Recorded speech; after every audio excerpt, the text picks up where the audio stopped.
Hello everybody, this is Mr. Ricks, your academic advisor at North Carolina Central University. Today we're just doing a quick video training on the new academic standing policies that you may have received in your email. It's called the Fostering Undergraduate Student Success Academic Standing Policy. This two-page document is loaded with information that impacts you and that it can affect your study here at NCCU. So we're going to break this document up into a few pieces. Today we're just going to cover this left side column here. We're going to talk about it. I want you guys to take a look at it, and then you're required to take a quick quiz to show that you understand what we talked about. This is required for us to go over this with you. So please take this seriously. It should only take a few moments of your time. So let's get started. The academic standing policy, this first policy here, tells us that beginning fall 2014, students not only have to have a certain GPA to remain at NCCU, but now you are required to have a satisfactory academic progress percentage of hours completed. So 2.0 is no longer the only requirement to keep you from being dismissed. Now it is a percentage of hours completed. We'll talk about that in just a second. Good academic standing, which is what we want to always be on good academic standing. To be, all undergraduate students must meet these four things to be on good academic standing. One thing, you have to have that 2.0 or higher. You have to earn 67% of your semester hours each semester, and you have to earn 67% of your cumulative, of all the hours you've ever attempted here at Central.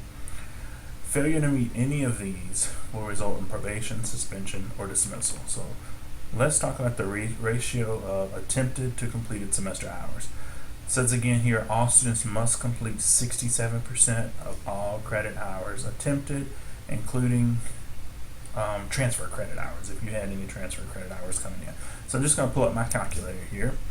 And if you, for example, are in a normal term and you're registered for 15 credit hours, and let's say you only pass 12 credit hours, you fail one class. So to calculate that ratio, we would say 12 divided by our 15, and that would give us 0.8. To turn that into a percentage, we would just multiply by 100, and that means that you completed 80% of your coursework, which meets the 67% requirement, so you should be good. Well, let's try it if we failed 2 classes. So if we were registered for 15 classes, but we only passed, or 15 hours, but we only passed 9 credit hours of that.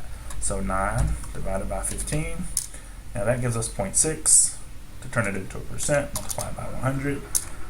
Now we only completed 60% of the courses that we attempted this semester. And of course that is below 67%. And in that point, we're no longer in good academic standing. We may have a 2.0 GPA. Maybe those other 2 classes, instead of failing them, you withdrew from them, or you got an NF, your professor withdrew you because you didn't come to class. That doesn't, those grades don't impact your GPA, but it does impact your whether you completed the course or not. So you would not be in good standing based on this percentage rule. Let's look overall. Let's think about a whole year. Most of you have been here at least 3 semesters now.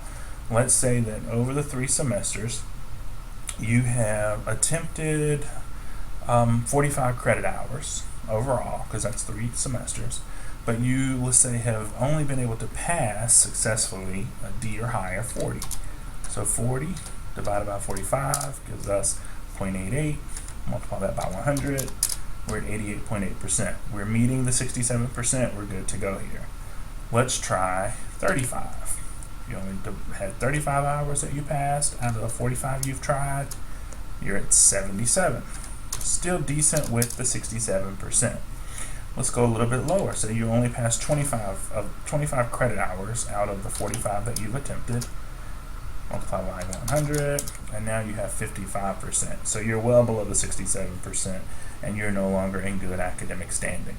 So what I suggest each of you do at this point is to pull up your transcript in Banner, look at the number of attempted hours, and then the number of earned hours, and do just like I was doing. Earned divided by attempted times 100, and see if you're at 67 or higher. Remember, it's important that we always stay it's 67% or higher with our hours.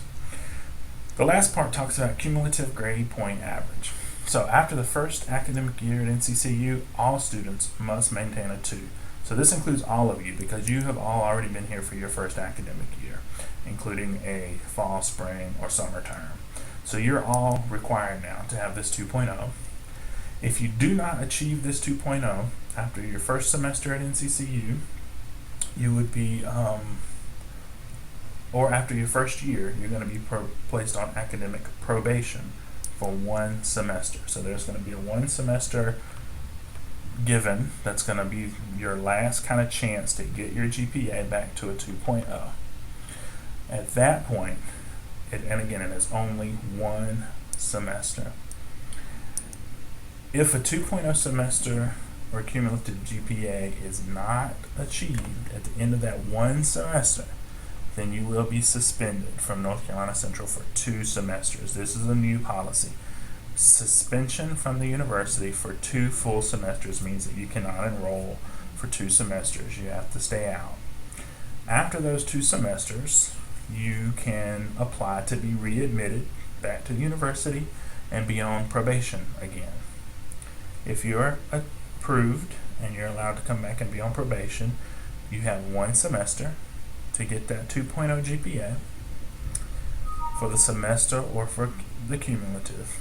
And then at that point, if you still don't have that 2.0, you would be dismissed from the university. And at that point, the dismissal means that you are able to do an appeal to the university to hopefully override that dismissal. But if you notice, the appeals process is much further down the line than it has been. Now you must have a probation semester.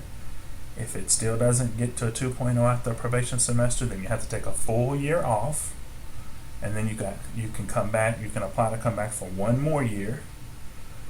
If it's 1 more semester, and if you still don't have that 2.0, then you're dismissed from the university, and then you're eligible to apply for an appeal. So that is a lot of information. Take a look here, read over this information. Remember, today we just covered the first column. It's important that we remember the 67% rule. That can also require us to be put on probation or have to take off a year or be suspended for a year. The 67% rule, and remember that's cumulative, but that's also every semester. And then the 2.0 rule. The 2.0 we have to have every semester as well as a 2.0 overall. So please take a look at this, and then when you have gotten a good understanding of it, please go to the bottom of this page and take the very short quiz just to show that you understand these first portions of the new Fostering Undergraduate Student Success Academic Standing Policy. Thank you. Bye-bye.